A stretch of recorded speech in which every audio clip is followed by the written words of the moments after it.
others are also reading. And today, we find that the Israelites have safely made it out of Egypt, and they are beginning an exodus through endless miles of wilderness to a far-off land that none of them have seen, but only heard about. The readings that we did this week came from 4 different books. The first of those being named Exodus, which means journey, and then also Leviticus, Numbers, and Deuteronomy. Those 4, along with Genesis before it, are referred to as the Torah, the books of the law, the 5 books of Moses, traditionally. And these people certainly needed law. They needed guidelines, they needed boundaries and direction, because if you recall, they were people who had been slaves for generations in Egypt, 430 years. And so by that point, they had little or no memory of God and little knowledge of any kind of moral code or a real sense of right and wrong. As slaves, they were not used to making decisions, and they really had very few options and no freedom. And now suddenly, they're free. They have no rules, no taskmasters, and they have many possibilities available before them. Moses, their leader, certainly had his hands full. He already had several incidences of some pretty serious whining within the first few weeks out of Egypt. They had complained about a lack of water and in bad tasting water, and so God had to make the bitter water sweet, and they didn't have food or didn't like the food, so God provided manna and quail. And still they complained to their leader and they quarreled with each other. Not a happy group to work with. And so now we're 3 months into their journey, or their exodus, and as they approach this mountain in the wilderness, Mount Sinai. Exodus chapter 19, God told Moses, I'm going to come to you in a cloud on that mountain so that the people can hear when I speak to you. And so Moses called the people together and tried to prepare them for this encounter with God. And God descended down on that mountain amidst fire and smoke, and God spoke to the people. And some of those words are the ones recorded here in Exodus 20, the passage that Fred read for you. God gave Moses and the people these 10 commandments, as we refer to them. And we find a very similar list in Deuteronomy chapter 5. The people heard thunder on the mountain, they saw lightning, they saw smoke coming from the mountain, and it put the fear of God in them, frankly. They were very, very afraid. They told Moses, well, it's okay if you speak to us, but don't let God speak to us, because we will surely die. And then God continued to talk to Moses, give him further instructions there on the mountain, expanding on those 10 laws with additional laws or interpretations of laws. And that goes on for several chapters after Exodus 20. Then by the time we get to Exodus 24, we have God telling Moses that he's going to give him a tablet of stone. He's going to write the basic commandments on big stones. And that will be the law that they are to keep. And Moses enters into a cloud on top of that mountain, Mount Sinai, and was there with God for 40 days and 40 nights, where he received the 10 commandments and the additional laws and instructions, including instructions for building the Ark of the Covenant and a tabernacle, which was sort of a portable church or worship place. And we'll talk about that next week. But meanwhile, back at the ranch, the Israelites were getting restless. They had not seen Moses for a while, and and they didn't know what to make of that. And I'm going to read a little bit of that from chapter 32. When the people saw that Moses was delayed coming down from the mountain, they gathered around Aaron, his brother and assistant, and said to him, "Come, make gods for us. Who shall go before us? As for this man Moses, the one who brought us out of the land of Egypt, we don't know what has become of him." We don't even know where he is.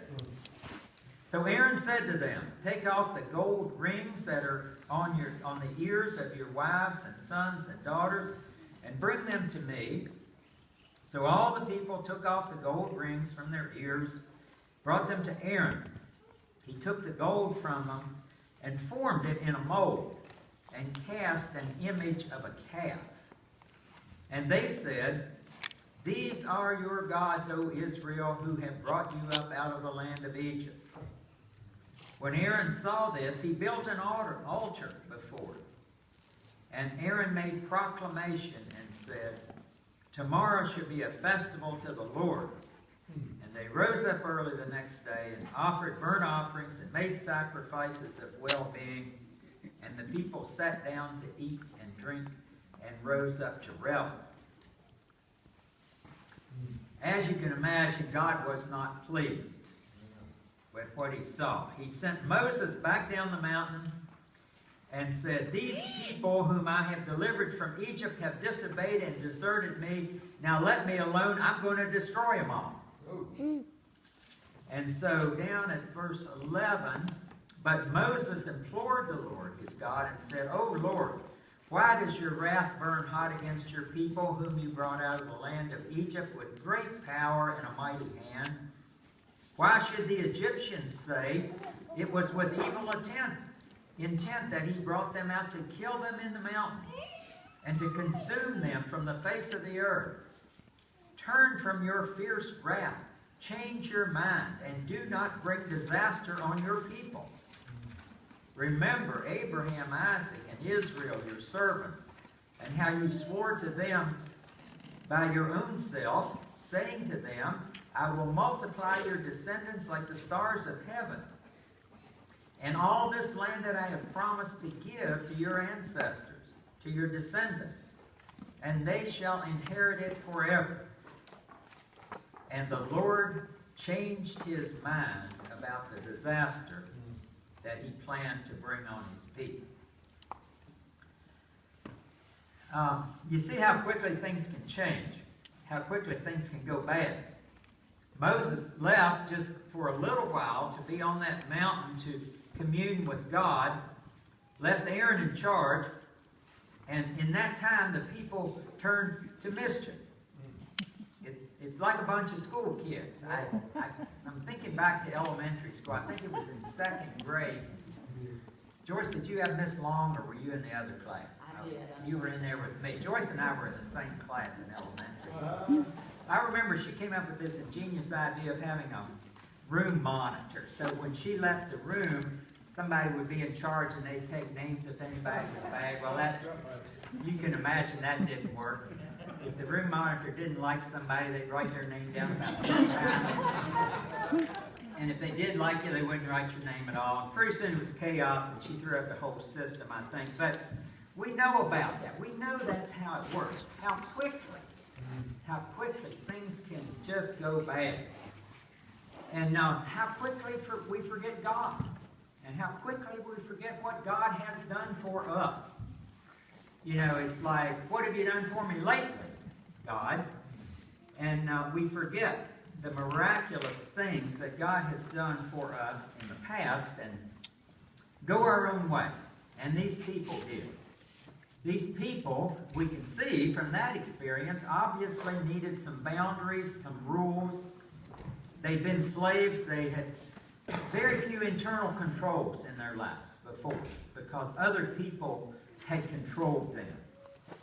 And now, God is ready to supply them with a set of rules and laws to guide their lives in a positive way.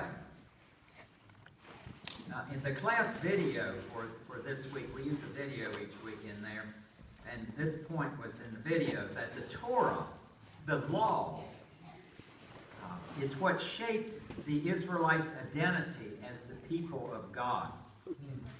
They now knew who they were.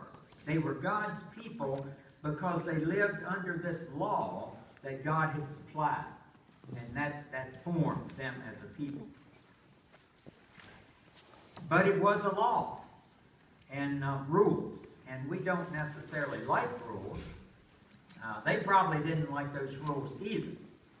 The disciple book states in regard to rules and laws that some advantages. Laws make life tolerable.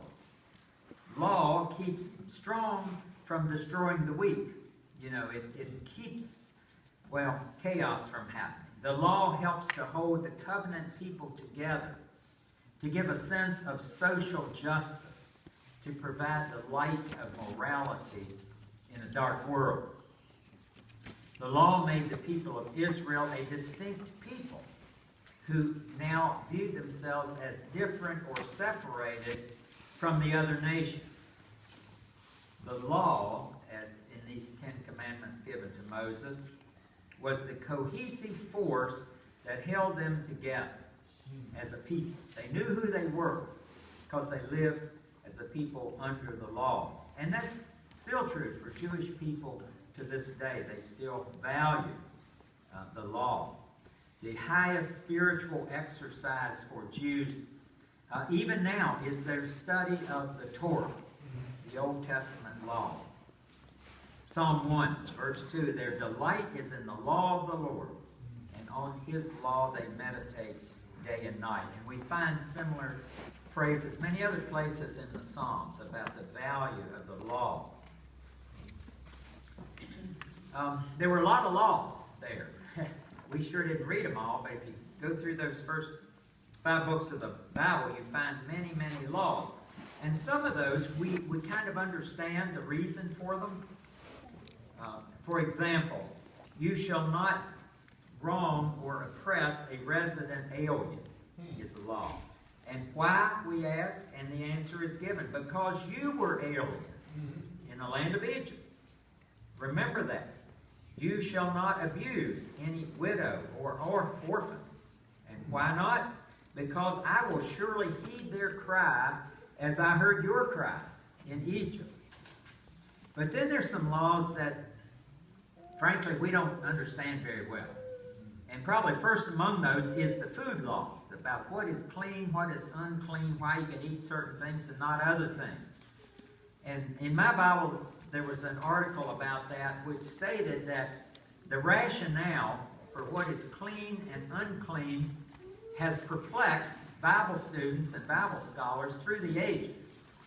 There's a lot of different theories about that, but none of those are really supported by other biblical teachings. We just don't really know the rationale for clean and unclean. But several things that can be said about that.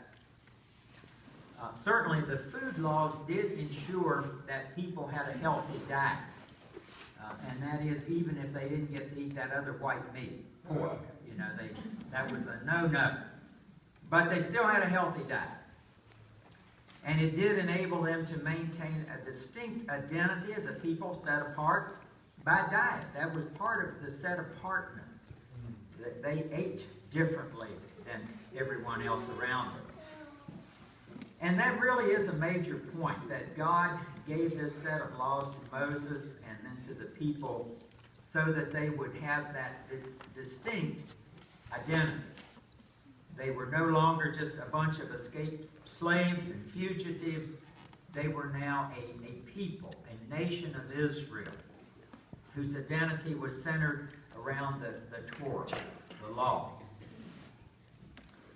So the Torah, the first 5 books of the Jewish Bible and also the first 5 books of our Old Testament contain laws, but they also contain narratives and stories about the existence of these people over generations, about their deliverance from slavery, and those are interspersed with the story of God supplying their needs in many, many ways and times, and giving them commandments to guide and protect them, and to be sort of a wall around them, separating them from other peoples and nations.